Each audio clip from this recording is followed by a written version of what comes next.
मसीह यीशु के कादर और जलाली नाम में आप सबकी सलामती हो। आप देख रहे हैं होशना टीवी चैनल और प्रोग्राम शफायत में मैं आपका होस्ट पास्टर ज़िशान आपको खुशामदीद कहता हूँ। तो अजीज़ों, आज का ये प्रोग्राम भी इसी एक सिलसिले की कड़ी है कि हम चाहते हैं कि आप बिब्लिकल अंडरस्टैंडिंग के मुताबिक, बाइबली नुक्ता नज़र के मुताबिक शफायत के कॉन्सेप्ट को समझ सकें। तो शफायत के कॉन्सेप्ट को समझाने के लिए हर तरह की तरह आज भी हमारे पास एक खुदा के खादम मौजूद हैं और मैं चाहूँगा कि उनका आपसे तारुफ करवाया जाए। तो पास्टर नासिर यकूब साहब मौजूद हैं। भाई, आपको बहुत बहुत खुश आमदीद यहाँ पे। वेलकम जी, वेलकम। हमारे लिए बड़ी हौसला अफजाई की बात यह है कि आप यहाँ पर मौजूद हैं। क्यों नहीं जी, मेरे लिए भी बड़ी खुशी की बात है कि आज आपने दावत दी ताकि हम होशाना टीवी के प्लेटफॉर्म पे आकर इस शफायत के प्रोग्राम में मिलकर आज हम अपने बहन भाइयों को कुछ ना कुछ बता सकें। आमीन।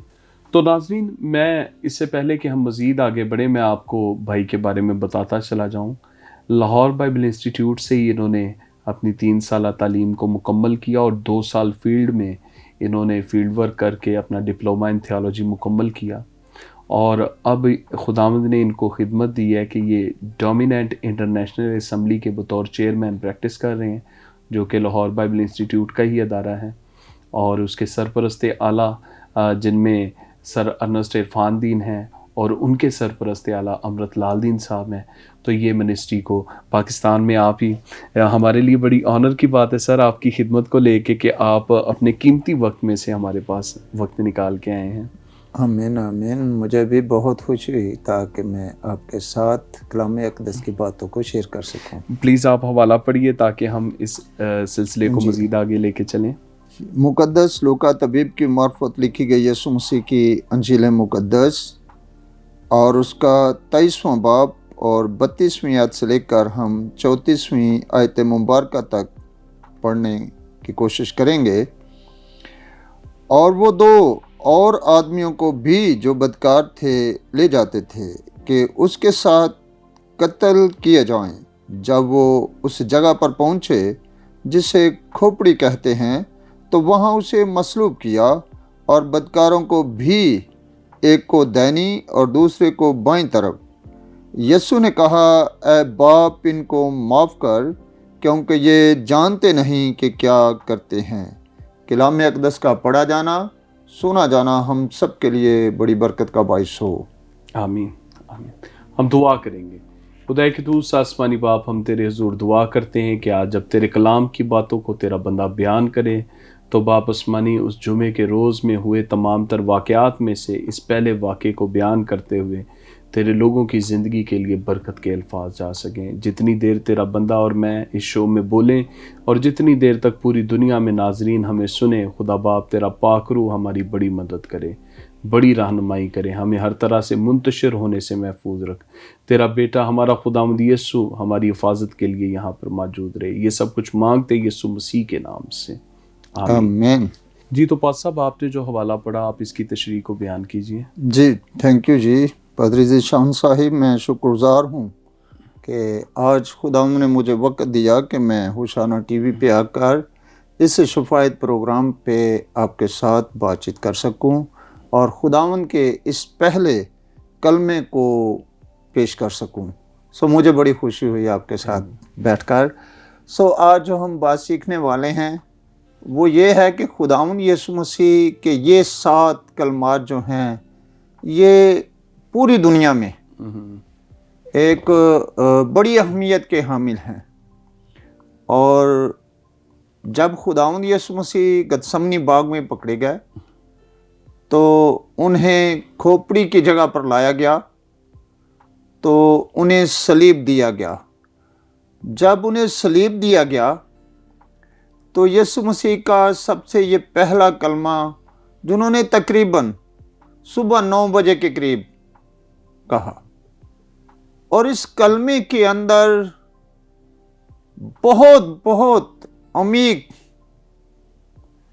बड़ी अहमियत के हामिल असबाक हैं, जिन्हें हम सबको शायद आज ना सीख सकें, लेकिन चंद उसमें से बातें हम एक दूसरे के साथ शेयर करेंगे और नाजरीन भी इसे सुनकर ज़रूर बरकत हासिल करेंगे। सबसे पहली बात कि खुदावंद यीशु मसीह जब सलीब पर थे तो तमाम मुखालिफिन, कौम के सरदार, फकी, फरीसी, उनके तमाम साथी जो थे वो बड़ी खुशी मना रहे थे। उनके लिए ये बड़ी बात थी कि हमने इस बिद्दत को मुका दिया है, कि उनके हिसाब से ये मजहब, मसीहत एक बिद्दत थी, एक नई तालीम थी। इसे हमने आज मिटा दिया कि उस तालीम के सरदार को, यानी तालीम फैलाने वाले को, जो बड़े दावे करता था, यानी मैं खुदा का बेटा हूँ, मैं यहूदियों का बादशाह हूँ, हमने वो सारा काम जो है आज खत्म कर दिया है। इतनी बड़ी अजियत में भी मैं समझूंगा कि खुदावंद यीशु मसीह इतनी बड़ी अजियत में होते हुए भी वो अपने तमाम मुखालिफिन के लिए शफाअत करते हुए नजर आते हैं। वो शफाअत के अल्फाज जो हैं वो हैं, ऐ बाप इनको माफ कर दे, क्योंकि ये जानते नहीं कि क्या करते हैं। क्या वो करते हैं? वो जानते नहीं। खुदावंद यीशु मसीह के ये अल्फाज कि ये जानते नहीं कि क्या करते हैं। और सबसे पहली बात कि खुदावंद यीशु मसीह किन लोगों के लिए शफाअत कर रहे थे, किन लोगों के लिए बाप से इल्तिजा कर रहे थे। और सबसे पहले वो लोग थे जो यीशु मसीह को उस वक्त सता रहे थे। ज़ीशान साहब वो सर में कांटे मार रहे थे, अजियत दे रहे थे, और उनके लिए भी खुदावंद यीशु मसीह ने शफाअत की। दूसरे नंबर पे वो जो ठट्ठों में उड़ा रहे थे कि अगर तू खुदा का बेटा है तो सलीब पर से उतरिया, कि वो यीशु मसीह की अलौहियत पे शक करते थे कि ये खुदा का बेटा कैसे हो सकता है। और तीसरे नंबर पे वो लोग जो कौम के सरदार थे, उन्हें इस चीज का बड़ा गुस्सा था कि ये अपने आप को कहता है कि मैं खुदा का बेटा हूं, और दूसरा मैं यहूदियों का, इसराइल का बादशाह हूं। इस पे भी उन्हें बहुत गुस्सा था, और वो अपने गुस्से को ठंडा कर रहे थे, ताने दे रहे थे, और ये भी कह रहे थे अदाब, बादशाह सलामत अदाब। और इन तमाम सताने वालों के लिए खुदावंद ने दुआ की है। वो दुआ है, ऐ बाप इनको माफ कर दे, क्योंकि ये जानते नहीं कि क्या करते हैं। अगर यहूदी कौम इन बातों को जान लेती तो वो यीशु मसीह को कभी सलीब ना देते, मगर यीशु मसीह के वो अल्फाज, कलाम अक़दस की वो सदाकतें, खुदावंद यीशु मसीह के बारे में वो पेशन गोइयाँ जो यशाया नबी ने या उससे पहले जितने अंबिया कराम नबियों ने की, वो तमाम का पूरा होना ज़रूर है। यीशु मसीह के वो अल्फाज पादरी साहब याद आते हैं हम सबको कि यीशु मसीह ने कहा कि जो इब्ने आदम के हक में लिखा है वो तो होना ही है, मगर उस अफसोस उस आदमी पर जिसके स्वभाव से ऐसा होता है। खुदावंद यीशु मसीह ने ये दुआ कब की? जब वो सलीब पर दुखों में थे। उस वक़्त मैं कहूँगा कि ऐसी दुआ एक ही शख्सियत कर सकती है, जो खुदावंद यीशु मसीह है, कोई और कर नहीं सकता। किसी इंसान के अंदर ये काबिलियत नहीं, उसके अंदर ये जुर्रत नहीं, उसे ये हक नहीं ये कहे क्या बाप इनको माफ कर दे, क्योंकि ये नहीं जानते कि क्या करते हैं। इसमें एक परसा बड़ी बात है कि जो खुद गुनाहगार है वो किसी दूसरे का गुनाह माफ कर सकता ही नहीं। दूसरी बात कि कैसे वो गुनाह माफ कर सकता है? सिर्फ जो उसकी जात से तल्लुक रखते हैं वो तो माफ कर सकता है, मगर पूरी दुनिया के गुनाहों के लिए कोई शफायत कर नहीं सकता। وہ صرف خداوند یسوع مسیح ہے.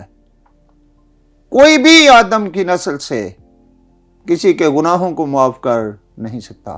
اور یہ فقیوں، فریسیوں، صدوقیوں اور یہودیوں کی اس سوال کا بڑا جواب ہے. اگر وہ سمجھ لیتے کہ اگر تو خدا کا بیٹا ہے، تو یہی ابلیس نے لفظ استعمال کیا جب یسوع مسیح کو بیابان میں آزمایا تھا. تو یہ الفاظ ہے، باپ ان کو معاف کر دے، یہ نہیں جانتے کہ کیا کرتے ہیں، یہی ان کے سوال کا جواب تھا. حقیقت میں یہی ان کے سوال کا جواب تھا. خداوند یسوع مسیح ان لوگوں کے لیے شفاعت کر رہا ہے جو اسے ستا رہے ہیں. خداوند یسوع مسیح نے ان لوگوں کے لیے شفاعت کی کہ جو اس وقت اذیت دے رہے تھے، ستا رہے تھے، اور ہر طرح کے تانوں سے خداوند یسوع مسیح کو کس رہے تھے کہ تو خدا کا بیٹا ہے.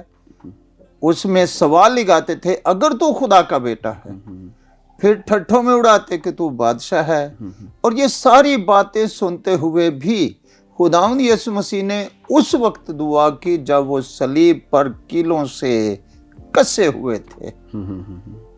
اور میں سمجھوں گا کہ اتنی بڑی شفاعت اور اتنی رحم دلی اور اتنی محبت کسی اور میں نہیں. یہ صرف ایک ہی شخصیت ہے، وہ خداوند یسوع مسیح ہے، جس کے اندر دنیا کے لیے بڑی محبت ہے کہ ہم سب کے گناہوں کے لیے وہ قربان ہو رہے ہیں اور اپنے ستانے والوں کے لیے وہ دعا مانگ رہے ہیں. اے باپ ان کو معاف کر، یہ جانتے نہیں کہ کیا کرتے ہیں. یہ ایک بڑا بھید ہے. وہ بھید یہ ہے کہ خداوند یسوع مسیح ضرور یہ دعا کرتے. اس کا سبب تھا کہ خداوند یسوع مسیح کی بذات خدا اپنی تعلیم ہے، معاف کرو، تمہیں معاف کیا جائے گا. تو اگر خداوند یسوع مسیح صلیب پر معاف نہ کرتے تو دنیا کے لوگ یا فقی فریسی پھر سوال کرتے کہ اس کی تو اپنی تعلیم ہے کہ معاف کرو، اور اس نے تو کسی کو معاف نہیں کیا. خداوند یسوع مسیح نے کسی کے لیے بد دعا نہیں کی، بلکہ یہ کہا، اے باپ ان کو معاف کر، کیونکہ یہ جانتے نہیں کہ کیا کرتے ہیں. یہ ہمارے لیے بڑے فخر کی بات ہے کہ خداوند یسوع مسیح نے تمام ستانے والوں کو معاف کر دیا، اور ہمارا بھی فرض ہے کہ ہم بھی یسوع مسیح کے جو نام لیوا ہیں، اس کے فالور ہیں. ہمارا حق بھی ہے کہ ہم ایک دوسرے کو معاف کریں تاکہ اس تعلیم کو جاری و ساری رکھیں. God bless. شکریہ. تو عزیزو، ہم بھائی کے ساتھ بات ہو رہی تھی ابھی، اس سے پہلے کہ ہم بریک پہ جائیں میں آپ کو یاد دلاتا چلا جاؤں کہ اس کلمے کا بنیادی مقصد جو ہے آج ہم نے اس کو سیکھنا ہے کہ یسوع مسیح نے ان لوگوں کی شفاعت کی جن لوگوں نے یسوع مسیح کو بہت زیادہ تکلیف دی. اور اسی موضوع پر ہم پھر دوبارہ آئیں گے. دیکھتے رہیے ہوشنا ٹی وی چینل. ملتے ہیں بریک کے بعد.